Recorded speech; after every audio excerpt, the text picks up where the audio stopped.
Da Finmeccanica a Leonardo, dall'esperienza all'incertezza, passando per l'avventura. Avionews ha intervistato l'ex presidente e amministratore delegato di Finmeccanica, ora Leonardo, Pierfrancesco Gorgoglini, che ha da poco compiuto 82 anni. In maniera intensa ai nostri microfoni, Gorgoglini ha raccontato i diversi successi conseguiti quando era al vertice della principale azienda della difesa e dell'aerospazio italiana. Ha fornito inoltre una panoramica completa sul futuro di Leonardo, valorizzandone gli aspetti positivi ed evidenziandone quelli negativi, rimarcando la necessità di puntare su progetti di nuova generazione per il futuro. Il generale Gorgoglini ha anche sottolineato l'importanza che ha per Leonardo il rapporto con gli stakeholder e le collaborazioni a livello internazionale con altre aziende del settore. Lei è stato uno dei fautori dell'arrivo dell'ex Finmeccanica negli Stati Uniti. Ad oggi, quanto è importante il ruolo del mercato statunitense per Leonardo? Io ritengo che per qualsiasi industria della difesa che abbia interesse a essere presenti sui mercati mondiali, gli Stati Uniti deve essere il mercato principale. Cosa avrebbe fatto e cosa non avrebbe fatto qualora fosse rimasto al vertice di Finmeccanica? Allora, la prima cosa che avrei rifatto, avrei continuato negli Stati Uniti, perché il processo che avevo iniziato in DRS non era per niente concluso, perché nel primo anno abbiamo dovuto dividere fra proxy e SSA la DRS. Il secondo anno abbiamo esaminato quelle che erano le sinergie che potevano svilupparsi fra DRS e tutto il resto di Finmeccanica, e lì siamo rimasti. Quindi quello che avevo fatto, avevo spinto per creare vere sinergie fra la parte europea e la parte statunitense, e per di più avrei indirizzato a DRS più nell'aspetto sistemistico. Tant'è vero che col dottor Zoccodato era stato preparato un documento che prevedeva di vendere alcune parti e di acquistarne invece altre più sistemisticamente orientate. Secondo lei, per aumentare la capacità di investimento ai vertici di Leonardo, non converrebbe vendere le parti considerate meno strategiche? Che Leonardo debba ristrutturarsi e decidere qual è la sua strategia, sicuramente è una cosa che deve fare. Potrebbe anche pensare di vendere DRS, purché contemporaneamente pensi a un acquisto importante in Europa, o nel campo dell'elettronica o nel campo aeronautico. Come vede il futuro di Leonardo nel contesto europeo? Vede la possibilità di aumentare le sinergie con altre aziende del settore? Allora, partendo dalla Finmeccanica dei tempi miei, la vedo molto indebolita. Quindi a suo tempo una delle mie preoccupazioni era di presentarmi a possibili consolidamenti dell'industria difesa in una posizione di forza, e sicuramente noi eravamo forti nell'elicotteristica, in alcuni aspetti dell'elettronica per la difesa, nel campo dei siluri e anche nel campo aeronautico. Leonardo si è sicuramente indebolita in questo periodo, quindi prima cosa deve pensare a come potersi rafforzare, perché se dovessimo arrivare a fare un consolidamento europeo, l'Italia sarebbe in una posizione estremamente debole e quindi avrebbe un ruolo marginale. Quanto potrebbe influire l'uscita dall'Unione Europea del Regno Unito nei programmi e nelle finanze di Leonardo? Ma io spero abbastanza poco, nel senso che la Gran Bretagna sarà sempre parte della NATO, sarà sempre interessata a programmi comuni con alcuni paesi europei, e quindi Leonardo deve saper cogliere queste occasioni. Secondo lei, il governo italiano e Leonardo dovrebbero puntare maggiormente sullo sviluppo dei droni armati o di droni ad uso duale? Allora, il discorso dei droni mi sembra un discorso che non è affrontato in modo chiaro, perché ormai i droni ci sono di tanti tipi e hanno tanti usi. Quindi cosa uno sceglie dipende da una strategia industriale globale, perché uno può scegliere droni grossi, no? che possono essere di sorveglianza e anche di combattimento. Oppure può scegliere droni piccoli che servono essenzialmente nel campo civile, ma poi si dimentica che ci sono anche veicoli comandati dal remoto che possono essere terrestri e navali. Quindi siccome il discorso è molto complicato, va affrontato questo problema. Credo un aspetto molto ma molto importante sia la capacità di gestire una moltitudine di droni. Negli Stati Uniti si pensa di raggiungere un numero dove non si parla di decine, ma si parla di centinaia di droni gestiti da un comando e controllo. Questo è un aspetto che qualificherà sicuramente il paese che riuscirà a farlo, e quindi secondo me l'Italia dovrebbe dedicare delle forze in questo campo. Come vede la possibile joint venture tra Fincantieri e Naval Group, che rischia di escludere Leonardo dai programmi navali militari, vista la presenza di Thales nell'azienda francese? Allora, chiaramente un accordo nel campo navale tra Italia e Francia ha tenuto conto che nel passato e anche attualmente ci sono molti programmi in comune, è una cosa che può rafforzare tutti e due i paesi. Io ritengo che non può essere escluso Leonardo, perché altrimenti Fincantieri si troverebbe in difficoltà, e secondo me si troverebbe in difficoltà anche la Marina italiana, che ha bisogno di tutte e due le industrie, discutendo con la Marina francese, portare avanti le proprie idee. Come vede la riconferma di Giuseppe Bono al vertice di Fincantieri? Secondo me, prima cosa, è una buonissima cosa che Bono sia stato riconfermato. Spero che Bono abbia pieni poteri per sviluppare le proprie idee. Chiaramente quello che uno si aspetta, come ho detto prima, è che Bono porti avanti non solo gli accordi internazionali, ma anche a livello nazionale un accordo più stretto con Leonardo. Come vede il futuro della difesa e dell'industria europea? Il problema, secondo me, è abbastanza semplice.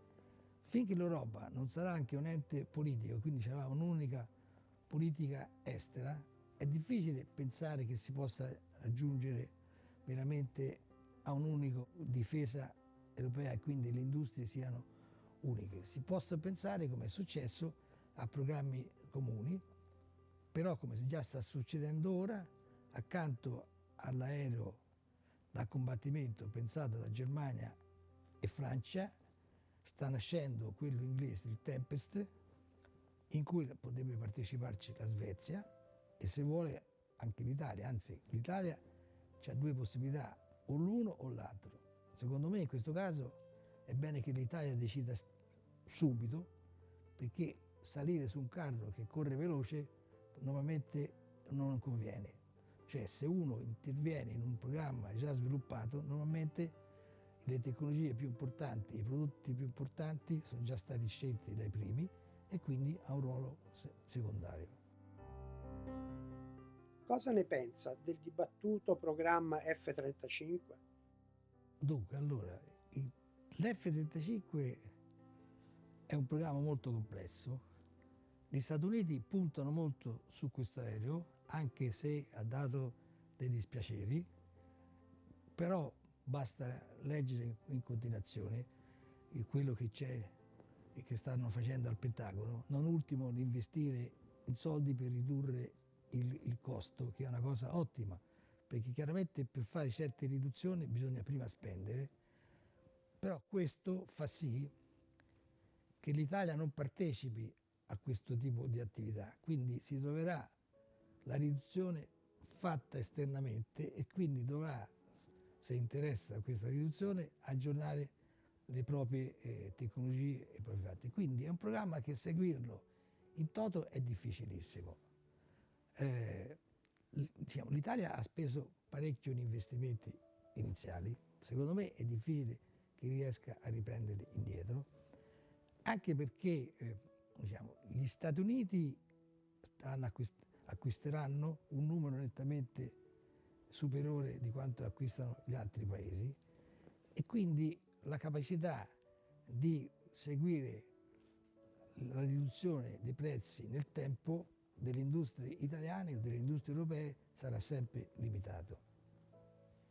Secondo lei, cosa manca a Leonardo per poter raggiungere nuovi traguardi a livello di prodotti e di mercato? Allora, io partirei da una cosa che sembra minimale. Ai tempi miei io avevo creato la festa degli anziani a livello Finmeccanica, perché prima era a livello, diciamo, di singola società, e questo aveva creato un clima tra le persone, dato che gli anziani sono persone che continuano a lavorare per la società, aveva creato un clima di veramente di unione. Tutti si sentivano orgogliosi di essere Finmeccanica. In questa festa c'era, dove uno porta le famiglie e porta tutti, c'era questo senso. Quindi l'avere, per risparmiare qualche soldo, dimenticato quanto la gente tiene a essere valorizzata sia a livello di operaio che a livello di impiegati, quindi a vedere la società in un momento particolare della propria vita. E questo, aver abbandonato questo per me ha significato cancellare Finmeccanica come un unicum dal punto di vista delle risorse umane. L'altro aspetto importante è non stare attenti allo sviluppo dei propri prodotti. Durante il mio periodo, grazie anche ai miei collaboratori, in primis Zappa, poi Caporaletti e poi Pertica, diciamo, Nigel Grossi, Guardarone e tanti altri, ognuno presentava delle proprie idee che venivano vagliate, si riusciva a farle finanziare anche perché le forze armate erano d'accordo e noi discutevamo sempre, e quindi abbiamo sviluppato, grazie a finanziamenti dell'808, della 421 e della 266, dei prodotti che erano vendibili all'estero. Perché io personalmente discutevo sempre sul fatto che non bastava che fosse essere di interesse delle forze armate italiane, dovevano essere di interesse dei mercati internazionali. Quindi abbiamo fatto dei prodotti, secondo me, estremamente validi. Anche nello spazio, basta pensare al Cosmos Skymet o ad altre cose. Quindi i nostri prodotti erano sicuramente molto valorizzati e ancora oggi alcuni di questi vengono considerati. Dopo il 2011 si è investito pochissimo in questo campo. Mi pare che, salvo la legge navale che è stata varata fattalmente fra il 2013 e il 2014, non ci sono stati programmi di largo respiro, e questo fa sì che la tecnologia di processo e di prodotto della Leonardo di Finmeccanica non è stata implementata a dovere. Accanto a questo anche gli aspetti commerciali sono stati trascurati. Uno pensa che creare delle residenze all'estero sia costoso, e può essere anche vero, perché normalmente il commerciale non è efficiente, deve essere efficace, cioè deve sapere scegliere, avere il momento giusto per proporre prodotti e portare a casa un risultato, un ordine. Questo secondo me è quello che sta mancando. Allora per me ci vuole, quello che si dice, un colpo d'ala, un ricaricare le proprie batterie e ripartire. Come dicevo prima, bisogna ripensare a una politica industriale, rivedendo l'attuale situazione, facendo dei sacrifici, ma puntando anche in modo chiaro a alcune cose specifiche. Il suo è un rimprovero al governo o ai vertici di Leonardo? Io non voglio rimproverare nessuno, però è chiaro che prima di tutto ci deve essere, quando si parla di sistema Italia, no? Ci deve essere un vero sistema Italia, e in questo ci deve essere un affiatamento fra l'industria della difesa, le nostre forze armate e il governo, che deve sapere e capire cosa significa gli investimenti che sta facendo, perché spesso la difesa ha ricadute nel civile e queste vanno sfruttate. Cioè le tecnologie sono roba che costa, quindi se uno le vuole tenere aggiornate, all'avanguardia, deve sapere investire. È chiaro che è compito del governo scegliere quali campi, però deve investire.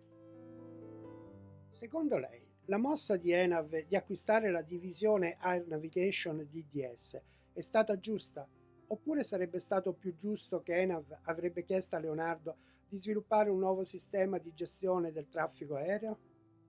No, io penso che la scelta di ENAV è abbastanza giusta, purché accanto a una visione di servizio aggiunga una visione industriale, perché quello che il DSA va sicuramente aggiornato, migliorato. ENAV con questo si può presentare sul mercato internazionale con un ottimo prodotto e quindi affermare certi principi e certe validità di quello che sta facendo. Secondo lei, l'AIAD oggi riesce a rappresentare all'estero le nostre industrie del settore? Allora, io sinceramente ho perso un po' di vista questo aspetto. Quando c'ero io, anche a livello europeo, c'è sempre stati dei contrasti con gli inglesi che a volte partecipavano, a volte facevano finta di partecipare, con l'Airbus che essendo presente in Germania, Francia e Spagna cercava di imporre la propria volontà. Io cercavo di difendere il ruolo dell'Italia, ma non è mai stato facile perché nel raggruppamento a Bruxelles europeo l'Italia è sempre considerato abbastanza poco.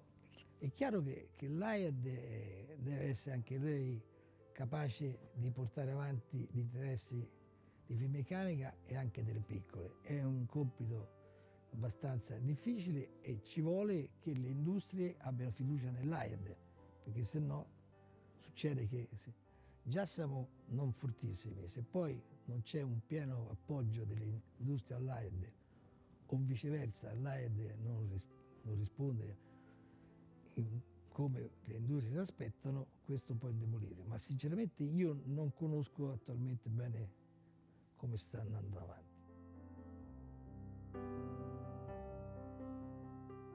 Cosa ne pensa della Fondazione Leonardo da poco costituita? Certo che la fondazione deve capire che non è Leonardo ma è Finmeccanica e allora in un certo senso non deve valorare l'attuale Finmeccanica, deve valorizzare tutta la Finmeccanica. Quindi la Finmeccanica in passato era anche Ansaldo Energia, era anche Ansaldo Segnalamento, era tantissime altre cose. Quindi una prima cosa, io fossi la fondazione, andrei a vedere quali sono tutti i musei che le varie società hanno fatto. Io so benissimo quello che esiste al Fusaro, che è su Irada, o quello che il dottor Castelnuovo nel suo piccolo aveva fatto dentro Finmeccanica. A parte già esiste la fondazione Ansaldo e cercherei, sicuramente in Augusta c'è altre attività, e cercherei prima di valorizzare questo, perché sicuramente dal punto di vista culturale, dal punto di vista di cultura industriale, l'aggregare tutti questi musei e dargli una visione unica, lasciandoli anche abbastanza indipendenti, potrebbe dare un significato alla fondazione, perché la fondazione secondo me dovrebbe sottolineare l'importanza che ha avuto Finmeccanica nello sviluppo dell'industria italiana e nello sviluppo dell'Italia, dato che è sempre stata un'industria ad alta tecnologia. Quindi la Finmeccanica ha avuto dei difetti, ma sicuramente ha avuto anche dei meriti nel portare avanti negli anni questo aspetto molto importante.